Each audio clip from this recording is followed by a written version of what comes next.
Samajwadi party के गढ़ मैनपुरी में चुनावी नगाड़े जोर शोर से बज रहे हैं। मतदान करीब है, लिहाजा सभी दलों ने चुनाव प्रचार में पूरी ताकत झोंक दी है।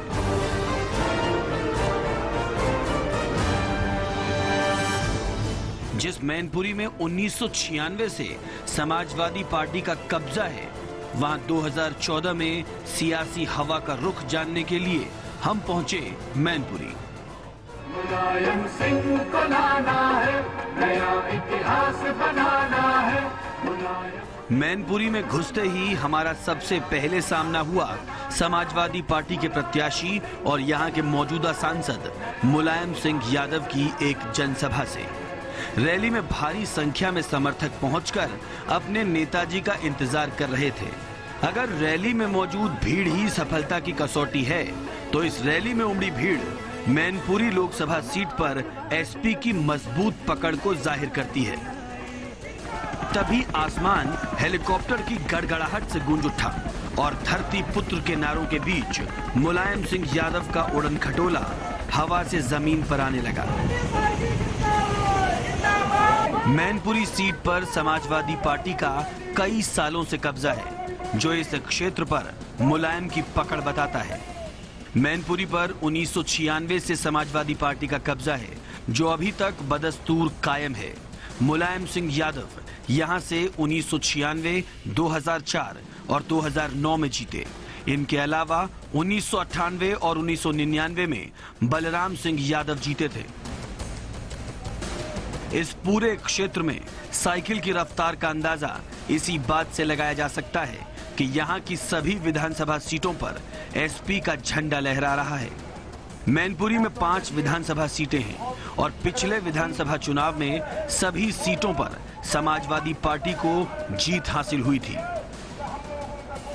लेकिन ये लोकसभा का चुनाव है और मुलायम सिंह यादव अपने गढ़ में रैली को संबोधित करने पहुंचे हैं। दिल में प्रधानमंत्री बनने की ख्वाहिश रखने वाले मुलायम के भाषण में इन दिनों 2 ही मटेरियल हैं। पहले है मोदी और दूसरा है प्रधानमंत्री की कुर्सी। मोदी साहब कह रहे नेताजी, इंसान तो इंसान, जानवर भी आपको पसंद नहीं करते, वो भी नारायण है। मैंने क्या कहते हो? वो तो साठ मेरा स्वागत करने आया था और स्वागत करके मुड़ गया, चला गया। तो बताइए, हमें तो जानवर ही पसंद करता, आपको इंसान ही पसंद नहीं करता। लोगों को बताया जा रहा है कि यूपी में एसपी की ज्यादा सीटें दिल्ली का दरवाजा खोल सकती हैं। कभी अखाड़े में दांव पेंच लड़ाने वाले मुलायम आज सियासत के मैदान के मंझे हुए खिलाड़ी बन चुके हैं। उत्तर प्रदेश में इनकी सरकार है और केंद्र की सियासत में अच्छा खासा दखल रखते हैं। बगैर मुलायम तीसरे मोर्चे की कल्पना भी नहीं की जा सकती।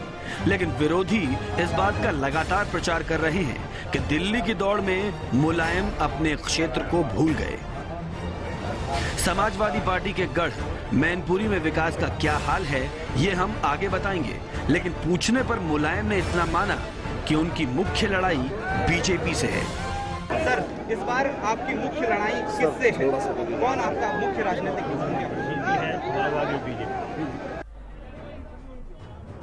मुलायम सिंह यादव इस बार आजमगढ़ से भी चुनाव लड़ रहे हैं। मोदी के 2 जगह से चुनाव लड़ने पर सवाल खड़ा करने वाले एसपी के सामने भी विरोधी बार बार यही सवाल खड़ा कर रहे हैं। लेकिन 2 जगह से लड़ने पर मुलायम को कोई बुराई नजर नहीं आती। ईटा से चुके नधौली, शाहजहाँपुर में तिलहस लड़ चुके, मोराबाद जिले में 2 बार संभल से लड़ चुके, शुक्काबाद लड़ चुके, फैजाबाद से, इससे कई जगह से हम लड़ चुके हैं। तो वो ये कहते वहीं से क्यों लड़ते हो?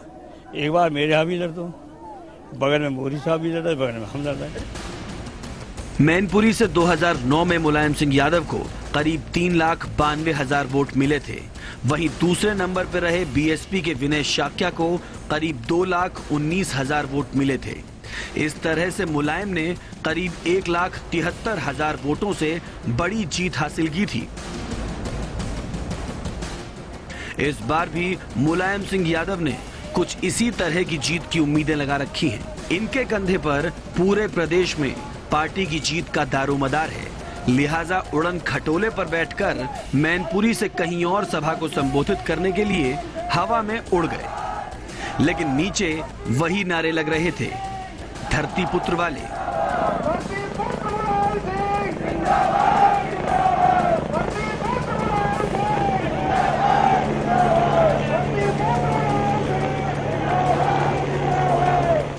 एसपी की सभा से जनता लौटने लगी और हम भी आगे बढ़ चले एक दूसरे उम्मीदवार से मिलने के लिए।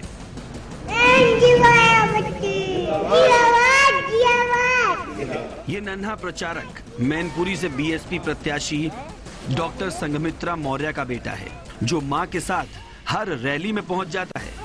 संघमित्रा बहुजन समाज के कद्दावर नेता स्वामी प्रसाद मौर्य की बेटी हैं और यही इनकी सियासी पहचान भी है।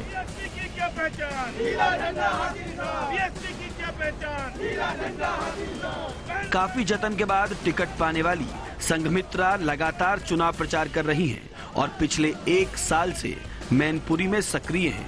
विरासत में राजनीति मिलने से इन्हें सियासी गुणाभाग में कोई दिक्कत नहीं आती, लेकिन समाजवादी पार्टी के गढ़ में घुसकर मुलायम को चुनौती देना एक बड़ी लड़ाई है और संघमित्रा इसे लड़ रही हैं। 28 साल की संघमित्रा पेशे से डॉक्टर हैं, जो आम दिनों में मरीजों का इलाज करती हैं, लेकिन इन दिनों मैनपुरी की जनता की नब्ज टटोलने में लगी हैं। इन्हें विश्वास है कि ये मुलायम को पटखनी देने में कामयाब रहेंगी। कोई भी नेता बनता है जनता के द्वारा, जनता के वोट से कोई भी बड़ा नेता बनता है। अगर माननीय मुलायम सिंह जी बड़े नेता हैं आज देश के, तो वो जनता के द्वारा बनाए गए हैं और वही जनता किसी को भी बड़ा बना सकती है और किसी को भी ना वोट करके छोटा बना सकती है। तो जिस जनता ने उन्हें वोट दे करके बड़ा बनाने का कार्य किया है, आज की तारीख में वो जनता बहुजन समाज पार्टी से और डॉक्टर संघमित्रा मौर्य से जुड़ रही है। इसलिए माननीय मुलायम सिंह जी को हराने में यहाँ पर कोई दिक्कत नहीं आने वाली है। माननीय मुलायम सिंह जी यहाँ लगातार 25 साल से अपना गढ़ बनाए हुए हैं और यदि आप विकास की बात करें तो यहाँ पर आज तक कोई भी विकास के कार्य नहीं हुए हैं। जीटी रोड पर आप खड़े हैं, जीटी रोड की हालत आप देख ही रहे हैं क्या है। कहीं पर भी कोई भी विकास के कार्य नहीं है। जो भी विकास के कार्य हैं सिर्फ कागज और फाइल पर है।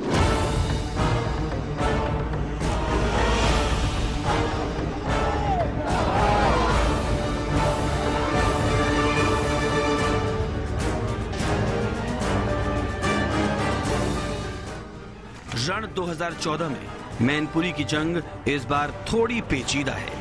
इस बार एक तरफा जीत हासिल करने वाले मुलायम सिंह यादव की राह पहले के मुकाबले कठिन नजर आ रही है।